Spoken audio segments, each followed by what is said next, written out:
ឥឡូវមកដល់ក្នុងព្រៃជ្រៅទៀតហើយហើយមានរបស់ម្យ៉ាងចង់បង្ហាញបងប្អូនមើលចប់ទៅនឹងដឹងហើយឥឡូវបងប្អូនឲ្យបងប្អូនមើលទេសភាពសិនឥឡូវថានៅក្នុងព្រៃមែនអត់បងប្អូនឥឡូវហ្នឹងបងប្អូនជួបដើមម្យ៉ាងដូចលម៉ើមែនតែនបងប្អូនមើលផ្លែគេហ្នឹងដើមអីគេបងប្អូនមិនខ្វះទេបងប្អូនស្គាល់ដូចផ្លែលម៉ើបងប្អូនដើមអីស្តៀងគ្នា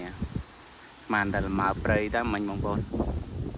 ហ្នឹងហើយវីដេអូនេះចង់បង្ហាញតែប៉ុណ្្នឹងទេបងប្អូនហើយមកដល់ព្រៃជ្រៅហើយបងប្អូនតាមផ្លូវលំចូលក្នុងព្រៃមកបងប្អូនអើយនិយាយរំមនុស្សស្រឡាញ់ព្រៃចារុកចារូលហើយបងប្អូនឃើញអេមឯងបងប្អូនអេមឯងទេសភាពញាក់សាច់ការស្មៅ